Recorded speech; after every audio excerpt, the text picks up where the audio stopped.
नमस्कार, आप देख रहे हैं दिल्ली 24 भारत। मैं हूं आपके साथ अनीता शर्मा। शुरुआत करते हैं उत्तर प्रदेश की बड़ी खबरों से। उत्तर प्रदेश के मुख्यमंत्री योगी आदित्यनाथ ने एक हॉस्पिटल के लोकार्पण कार्यक्रम के दौरान गोरखपुर से सांसद रवि किशन पर चुटकी ली है। सीएम योगी ने कहा कि अतिक्रमण हटाने के बाद अब उनके घर के सामने 4 लेन सड़क और नाला बन गया है, जिससे आवागमन की सुविधाएं तो और भी बढ़ गई हैं, साथ ही उनके घर की सुरक्षा भी सुनिश्चित हुई है। सीएम योगी ने इस दौरान अतिक्रमण विरोधी अभियान की सफलता का जिक्र करते हुए विकास और सुविधाओं की बात कही।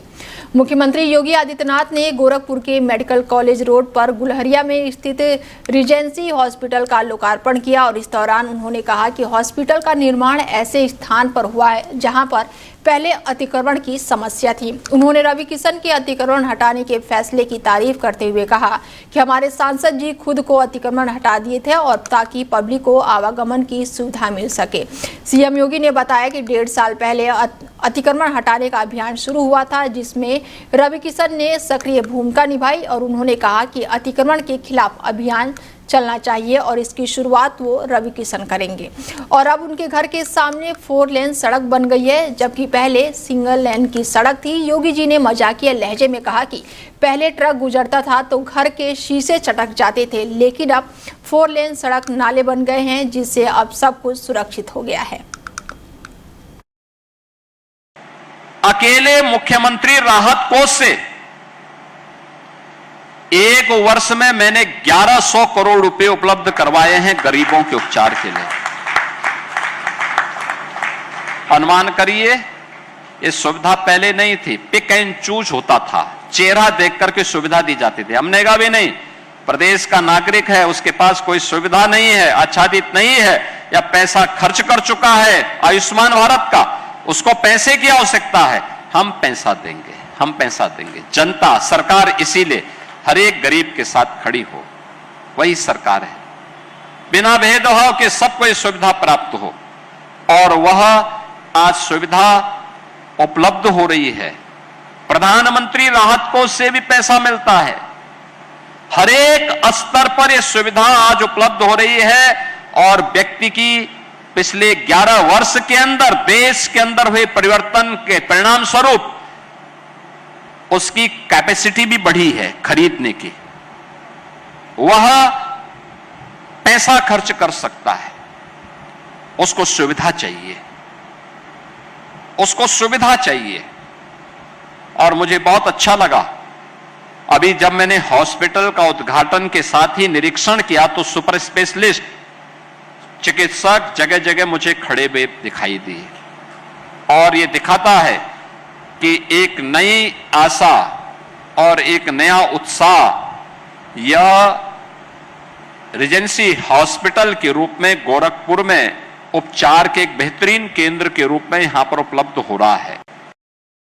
खबरों में आगे बढ़ते हैं और उत्तर प्रदेश के पूर्व मुख्यमंत्री और वर्तमान में सपा सांसद अखिलेश यादव ने सोशल मीडिया प्लेटफॉर्म एक्स पर एक वीडियो साझा की है और वीडियो शेयर करते हुए उन्होंने लिखा है कि आज लोकतंत्र को बचाने का ऐतिहासिक दायित्व चुनाव आयोग के कंधों पर है। माना उनके कंधों पर कई प्रकार के दबाव है, काम कर रहे हैं, लेकिन ये ना समझे कि वो अकेले हैं। जब चुनाव आयोग सही रास्ते पर चल निकलेगा तो करोड़ों भारतवासियों का साथ उनका रक्षा कवच बन जाएगा। सत्य के मार्ग पर चलने वालों के साथ जनता और जनविश्वास खुद चलने लगता है। सपा मुखिया ने आगे लिखा है कि चुनाव आयोग का एक सही और साहसी कदम देश को अनंत पीढ़ियों का भविष्य और कल्याण सुनिश्चित कर सकता है। सबको अंतरात्मा की आवाज सुननी चाहिए। इससे पहले अखिलेश यादव ने चुनाव आयोग पर सवाल भी खड़े किए थे। शनिवार को लखनऊ में वीरांगना रानी अवंतीबाई लोधी की जयंती पर उनकी प्रतिमा पर माल्यार्पण करने के बाद से अखिलेश यादव ने कहा कि समय समय पर उंगलियां उठती है, चाहे ग्राम प्रधान का चुनाव हो, विधानसभा का चुनाव हो या फिर लोकसभा चुनाव हो या कोई अन्य चुनाव हो। ये चुनाव आयोग की जिम्मेदारी बनती है कि स्वतंत्र और साथ ही निष्पक्ष चुनाव हो। अखिलेश यादव ने कहा कि लोगों को इस संस्था पर विश्वास बढ़ना चाहिए, चुनाव आयोग की जिम्मेदारी है। लेकिन हम देख रहे हैं कि लोग चुनाव आयोग के काम करने के तरीके से असंतुष्ट हैं। हाल ही में इंडिया गठबंधन ने वोट चोरी के खिलाफ आवाज उठाई और इसे कोशिश का नतीजा ये हुआ कि सुप्रीम कोर्ट को भी विपक्ष के रुख से सहमत होना पड़ा था। उन्होंने कहा कि चुनाव आयोग पर कई बार उंगली उठी है। अगर चुनाव आयोग के एक भी अधिकारी के खिलाफ कार्रवाई की जाए तो कहीं भी वोट चोरी, वोट डकैती या फिर ऐसी कोई भी लूट नहीं होगी। फिलहाल सोशल मीडिया प्लेटफॉर्म पर अखिलेश यादव ने वीडियो शेयर किया है जो अब वायरल हो रहा है।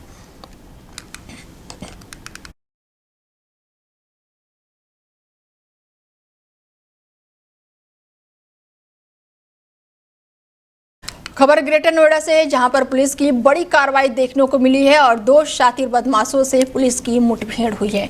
ग्रेटर नोएडा पुलिस की 2 शातिर बदमाशों से चेकिंग के दौरान ये मुठभेड़ हुई है और पुलिस मुठभेड़ के दौरान एक बदमाश गंभीर रूप से घायल हो गया है और एक मौके से गिरफ्तार किया गया है। घायल बदमाश को इलाज के लिए अस्पताल में भर्ती कराया गया है। तो वहीं पकड़े गए बदमाश के कब्जे से अवैध तमंचा और घटना में उपयोग की गई बाइक भी बरामद की गई है। शातिर बदमाश गैंगस्टर एक्ट में फरार चल रहा था और उसके ऊपर दर्जनों मुकदमे दर्ज थे।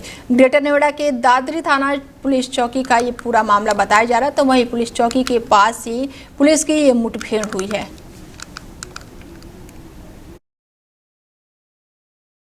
आज दिनांक 16/8/2025 को थाना दादरी पुलिस की 2 शातिर बदमाशों के साथ मुठभेड़ हुई है, जिसमें एक बदमाश के पैर में गोली लगी है तथा दूसरे को कॉम्बिंग के दौरान पकड़ा गया है।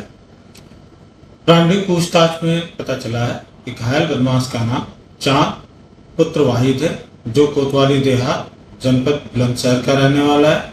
तरह दूसरे का नाम अमन पुत्र रहमत है, जो थाना दादरी का रहने वाला है। इनके पास से 2 अवैध तमंचे, जिंदा कारतूस, खोखा कारतूस तथा एक बिना नंबर प्लेट की स्प्लेंडर मोटरसाइकिल बरामद हुई है। आज दिनांक 16/8/2025 को थाना दादरी पुलिस की 2 नोएडा में बारिश से मौसम सुहाना बना हुआ है और उमस भरी गर्मी से लोगों को राहत मिली है। नोएडा एनसीआर में लगातार तेज हवाओं के साथ बारिश का मौसम बना हुआ है और साथ ही मौसम भी सुहाना हो गया है। आसमान में काले बादल छाए हुए हैं और झमाझम बारिश हो रही है और नोएडा वासियों को उमस भरी गर्मी से राहत मिली है। नोएडा एनसीआर, दिल्ली एनसीआर सहित कई राज्यों में लगातार बारिश देखने को मिल रही है और नोएडा में रुक रुक कर सुबह से ही बारिश हो रही है और उमस भरी गर्मी से बच्चे बुजुर्ग काफ़ी परेशान थे और बढ़ते तापमान और उमस से फिलहाल नोएडा और एनसीआर वासियों को बड़ी राहत मिली है। बता दें कि सुबह से ही रुक रुक कर बारिश हो रही है। नोएडा एनसीआर के लोगों को उमस भरी गर्मी से राहत मिली है। बता दें कि नोएडा और दिल्ली सहित कई राज्यों में लगातार बारिश हो रही है, तो वहीं बुजुर्गों और बच्चों को गर्मी से राहत मिली है।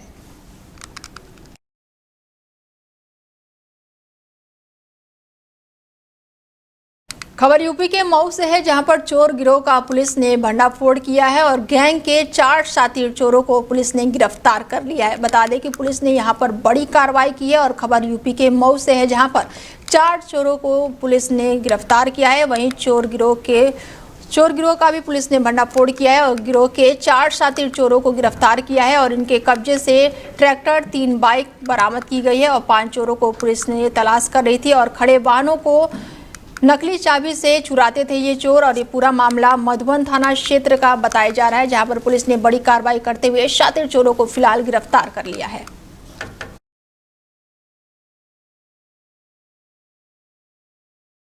खबर यूपी के फर्रुखाबाद से है, जहां पर अवैध तमंचा फैक्ट्री का पर्दाफाश हुआ है और मौके से 2 आरोपी गिरफ्तार किए गए हैं, तो वहीं एक फरार हो गया है।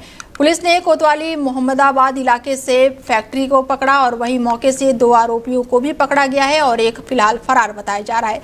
बने और अधबने 19 तमंचे भी पुलिस ने बरामद किया है और अवैध शस्त्र निर्माण को पकड़ा गया है। बता दें कि पुलिस ने यहां पर बड़ी कार्रवाई की है। इसके साथ ही पुलिस ने कोतवाली मोहम्मदाबाद इलाके में फैक्ट्री को पकड़ा और मौके से 2 आरोपियों को गिरफ्तार किया और एक फरार बताया जा रहा है। इसके साथ ही अधबने 19 तमंचे भी बरामद किए गए हैं और अवैध शस्त्र निर्माण को पुलिस ने पकड़ा है।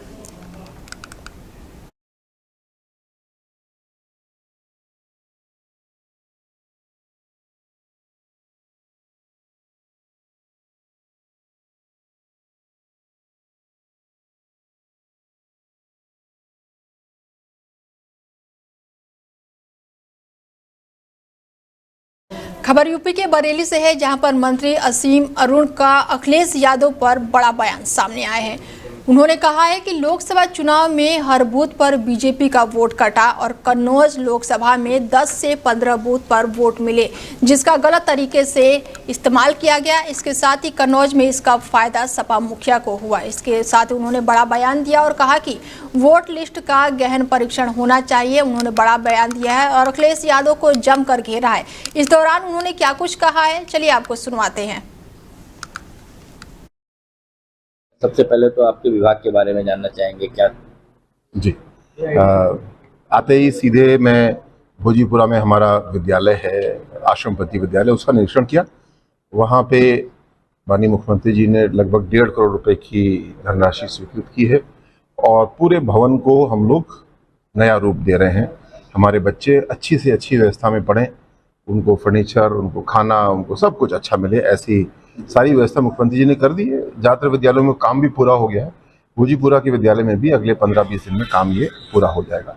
किंतु वहाँ पे मैंने देखा कि जो टाइल लगाने वाला काम हो रहा है, जिस तरह से उसकी कुटाई कॉम्पैक्शन होना चाहिए, वो नहीं हो रहा था। और जो जेई हैं उनकी जिम्मेदारी है इसको देखना।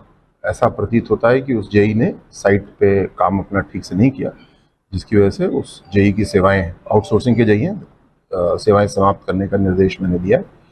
कुशल व्यक्ति को पुनः भर्ती किया जाएगा जो रोज साइट पर जा पाए और अपने काम को ठीक से कर पाए। साथ साथ जितने योजनाएं हमारी हैं, मुख्यमंत्री जी ने आदेश किया है कि हमको सैचुरेशन मोड में लाना है, आच्छादित करना है। जैसे कि वृद्धावस्था पेंशन, सबसे पहले